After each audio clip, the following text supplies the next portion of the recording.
before we get started, I have to take a second to shout out to all the new subscribers. Welcome to the fam. And to all my OGs, you already know the drill. Welcome back.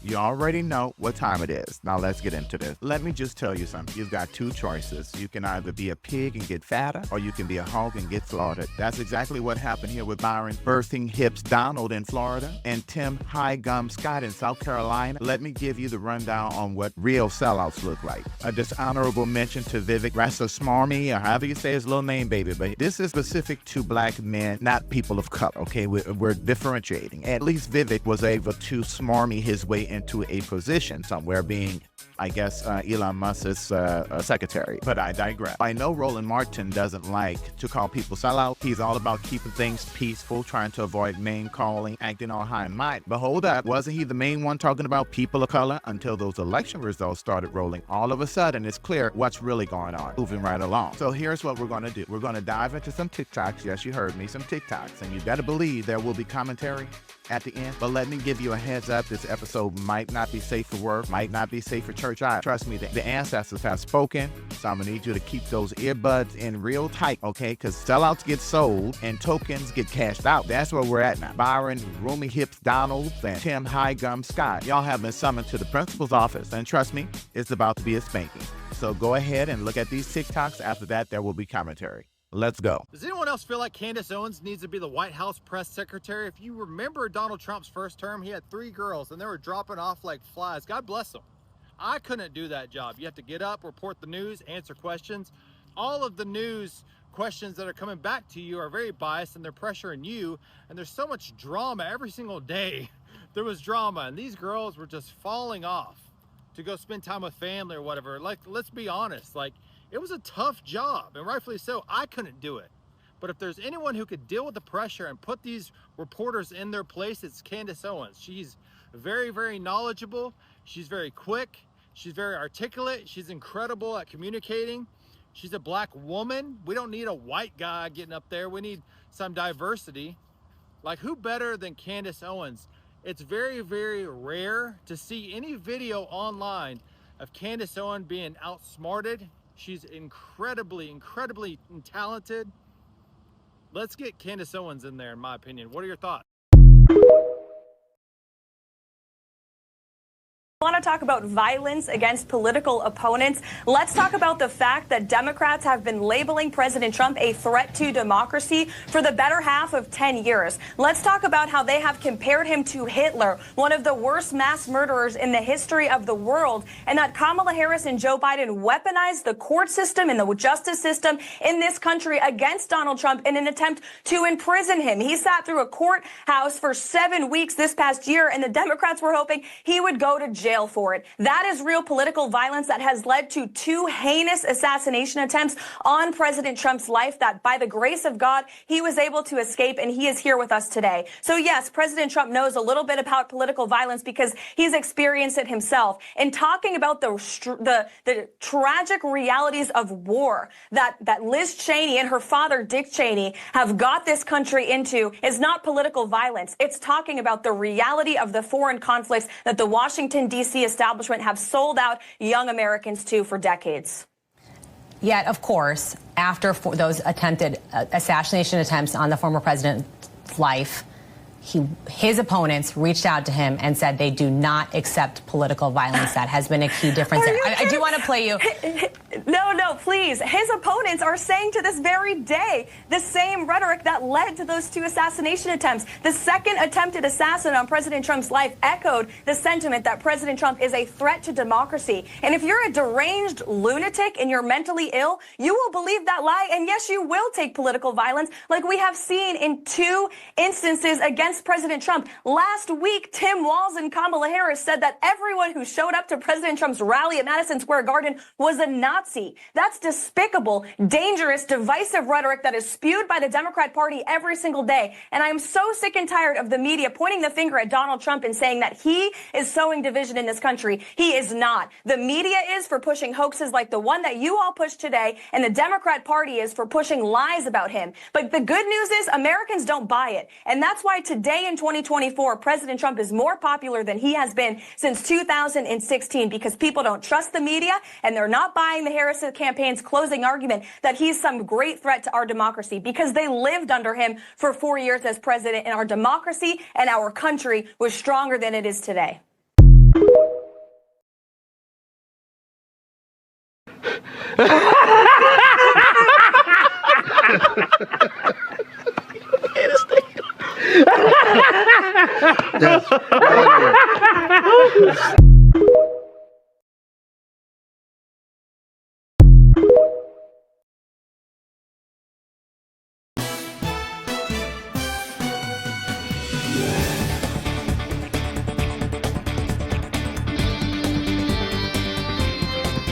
It's a shame. It's a shame. Uh-oh.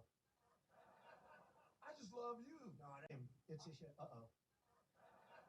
I just love you. A few moments in my life I've been more embarrassed than to watch Tim Scott. I know Tim and I are both practicing Christians, but I don't know if he could pray like that to the other side. I mean, it was humiliating to watch what Tim Scott did as a sitting senator. And one time, he wasn't even on the script. He interrupted Trump to pay homage. I had to say that because it's bothered me all night. He's doing it right here.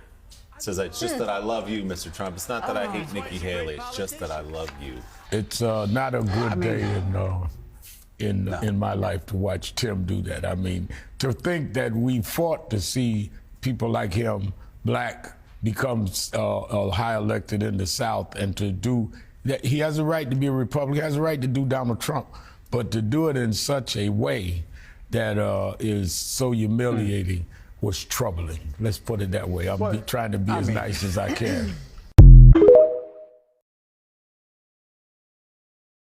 Hey guys, it's me, Ben. Remember Ben Carson? Yeah, I was wondering if you're not too busy.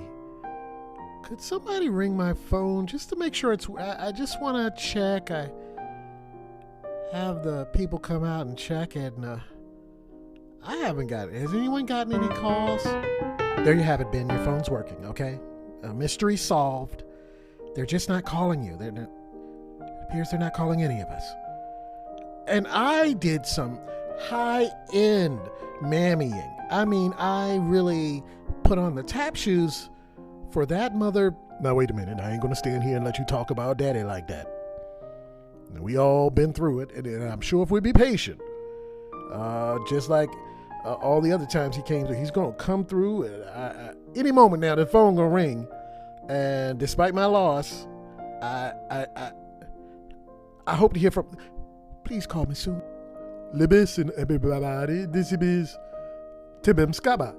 And I probably agree that he be going to call about us eventually, because we be held up our end of the bar again, and let's face it, we can't go back to the cookout. They're not allowing us back in the house, so we don't have any other choice but to wait on Daddy Trump.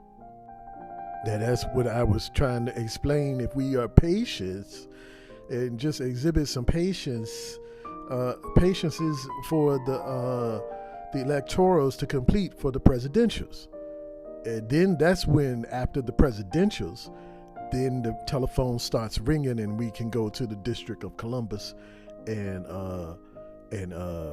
get to take pictures in the white place. Yeah.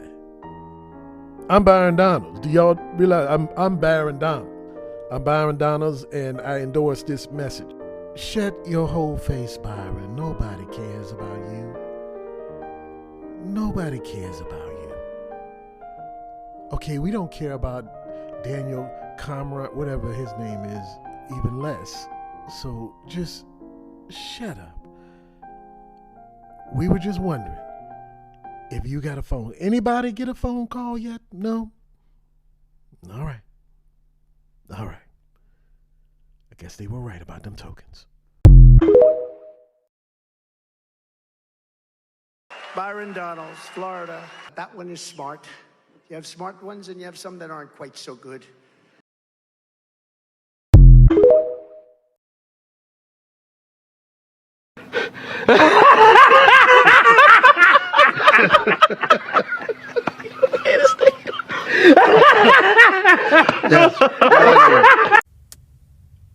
Hey, can I speak to Byron Donald? Oh, this him. What's up, Brian? What's up, man? Yeah, what? Hold on. I can't hardly hear you. What's that noise? It sound like you're running this skill saw. Oh, Tim Scott there with you? Okay, I good. I thought I was gonna have to put y'all on three-way. I want to talk to you about something right quick. Yeah, tell Tim cut the saw for a minute. Yeah, put me on speaker. Hey man, what's going on? Oh, I ain't doing nothing, man. About to get ready to go get me something to eat in a minute. But look here, man. I just want to ask y'all. I'm doing all right. How y'all doing? Oh, yeah. Okay. Yeah, I just wanted to ask y'all something, man. Look, Donald is building his cabinets, and I would have thought that he would have picked both of y'all, or at least one of y'all, to be in his cabinet. But he ain't picked y'all yet. Yeah. Oh, okay.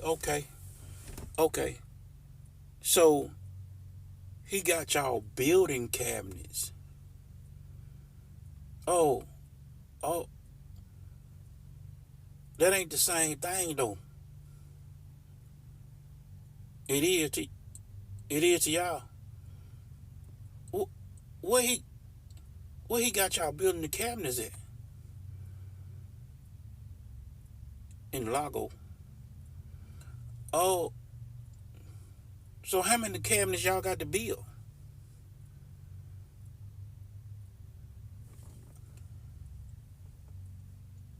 Tell Tim Scott to cut the. He didn't start. Tim say y'all gotta finish this up for the day.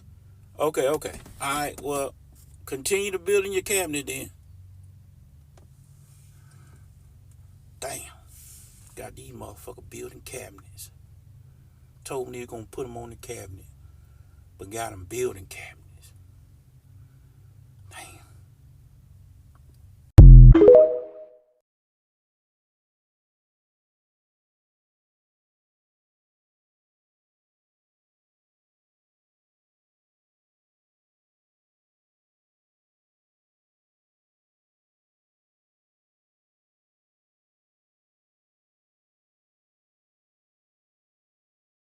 I can say I have been discriminated against, but America is not a racist country. Never, ever doubt who we are. We are the greatest country on God's green earth. I doubled down and said what I believed last night on the debate stage. Now I'm asking you to double down and vote for me to be the president, your president of the United States, which is not a racist country.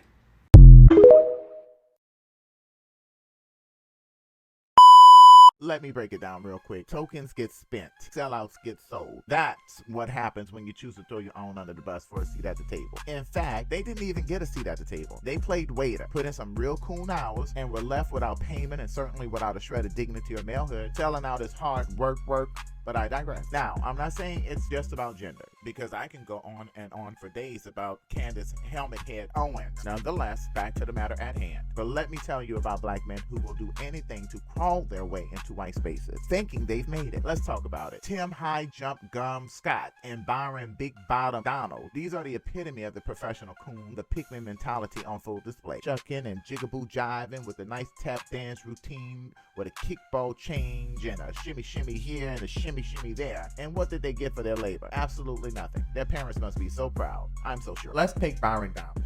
He's the perfect example of what happens when you sell out for power. A man who once worked at IHOP, had his hand in drug distribution cases, never in white spaces, of course, married a black woman, subjected that black woman to the black struggle of while he was barely holding it down. But here's the kicker. He wasn't saving up to build anything for her. He wasn't saving up to build anything for the community. No, he was just waiting to level up to a struggle face Becky who could get him to the next step on that ladder. Enter Danica, his current wife and white savior, a white woman from a well-off family with political connections. That's how Byron Donalds climbed his way into the position he's in now. Now get this, according to his ex-wife, he asked for a divorce right after Danica got pregnant and he wanted to marry her. But here's the twisted part. He promised his ex he'd pay her back for the divorce, but never did. Let me tell you, Byron didn't marry into this for love. He married for hypergamy. And we all know what the Divine One has said about a man, especially a black man practicing hypergamy. That is a man on the down low. But I digress. Black men with this type of mindset, like Byron over here, and his kind, they'll say they're just using these women for their money, but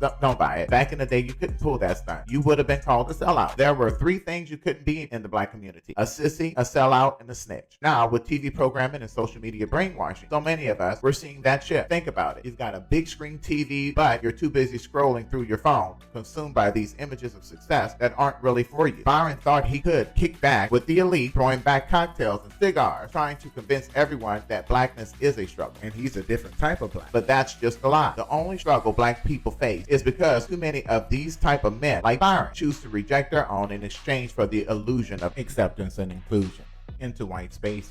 In fact, their token set mindset actually has them believing that they can integrate or gentrify white supremacy. Good luck with that. Sidebar. But I hope Tim Scott did not think that I forgot about it. Oh no, we're going to talk about how you thought you were going to fool somebody with this now order throwback struggle face Becky to come and be your girlfriend, and then later your wife was going to fool anybody into thinking, oh, he should be a good VP candidate. No, child, goodbye. But unfortunately, this is commonplace for elite black men. Don't get me wrong.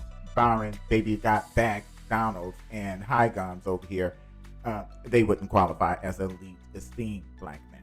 However, let's talk about the elite, people like Jay-Z, who got his money and never once thought about going back to his community helping out.